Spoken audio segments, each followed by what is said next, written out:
Serving God Across the Divide, a lesson from Jeremiah by Oliver Glanz.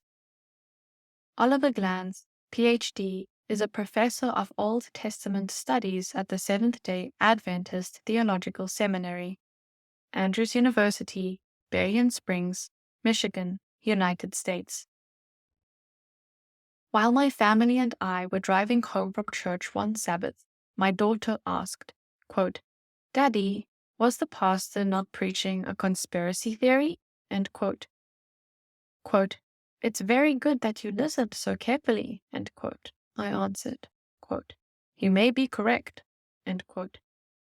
Quote, "Why go to this church if the pastor preaches conspiracy theories?" End quote. She responded. Conflict exhaustion. In my conversations with colleagues and friends, one thing becomes clear again and again. COVID-19, politics, racism, sexual orientation debates, and the conflict in Ukraine have taken a toll on all of us.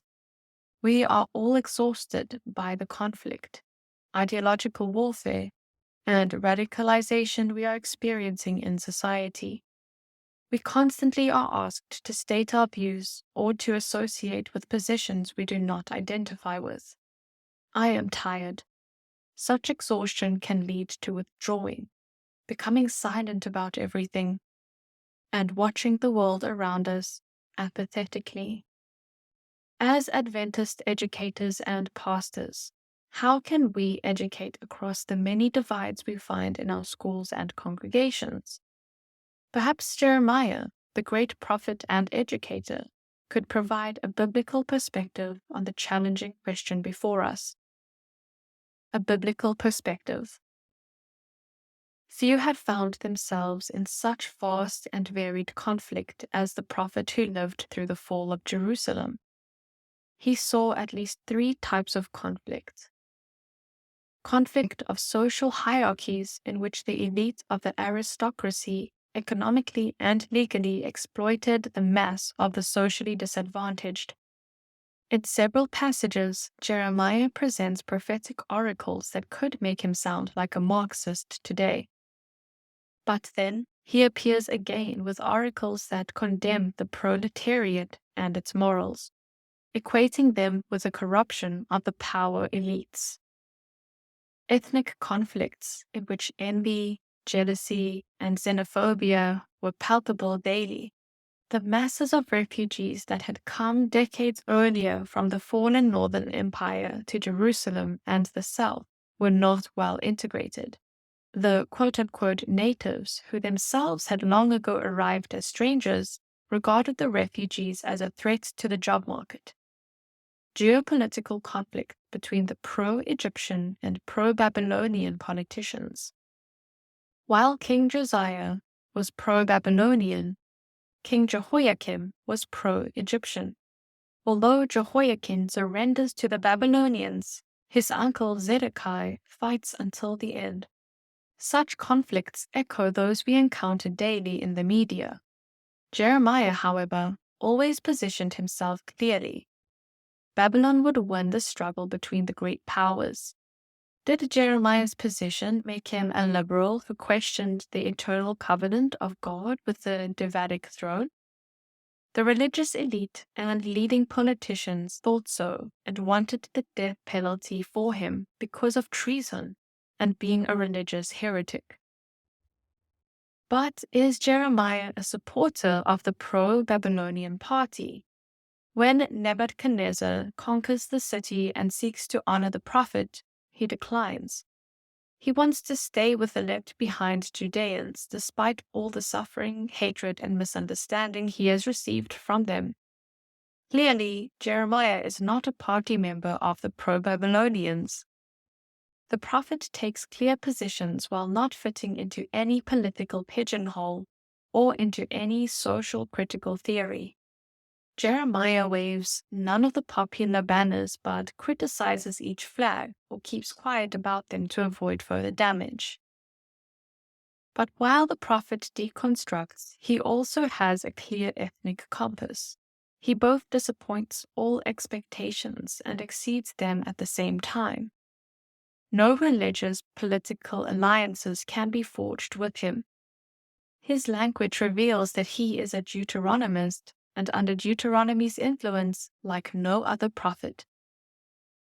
Personal versus professional.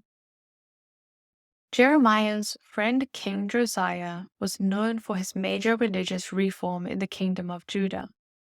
The king and the prophet advocate the same theology, and both strive for spiritual reformation among the people. But despite such similarities, nowhere does the book of Jeremiah mention that the prophet ever collaborated with Josiah. For all the similarities, the book knows nothing of the prophet's political or religious support of the king. Why? Josiah combines his religious reformation with political reformation. He accompanied his call to return to God with a desire to re-establish the old borders of the Davidic kingdom. His spiritual reformation was also part of his political ambition, restoring, through prayer and the sword, God's everlasting covenant with David.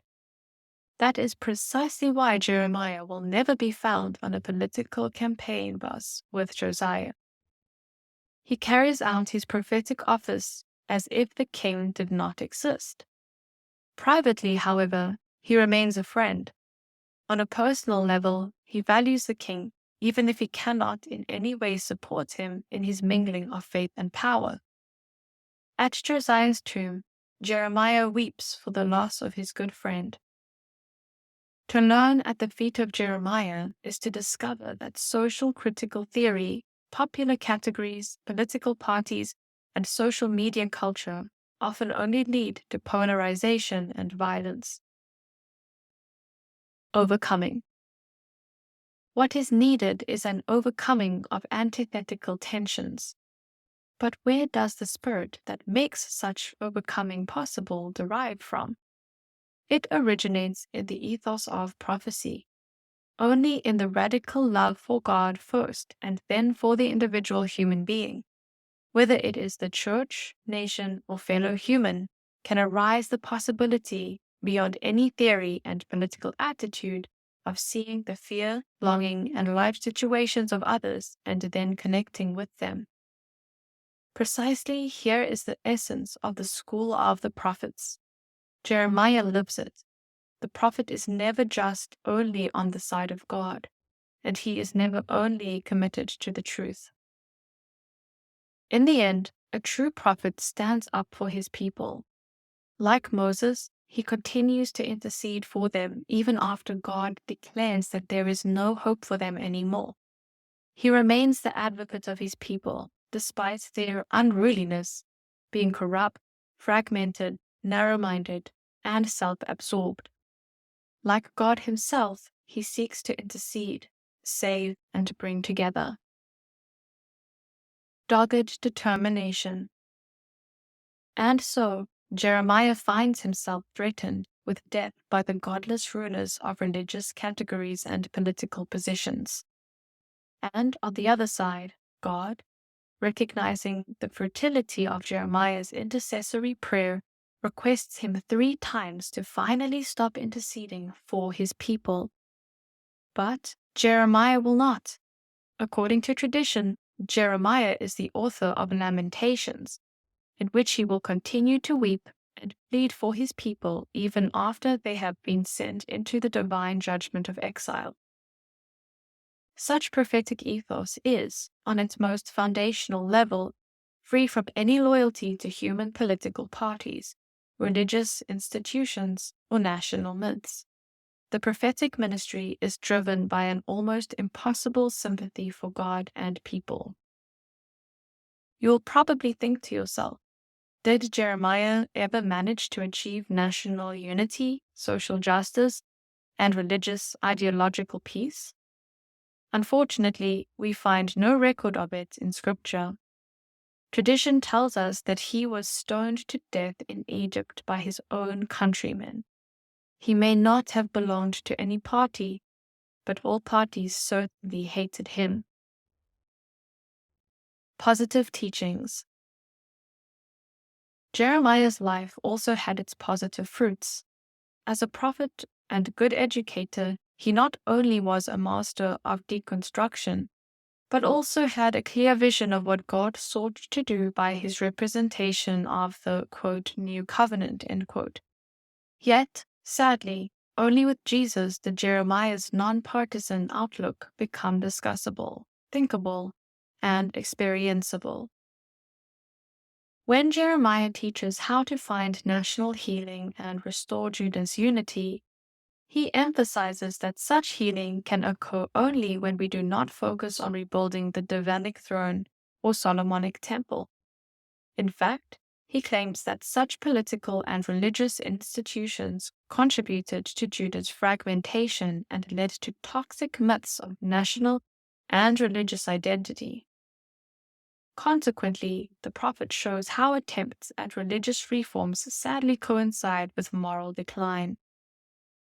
In his vision of educating across the divide, he sees a fascinating, enormous building project that we can all become part of.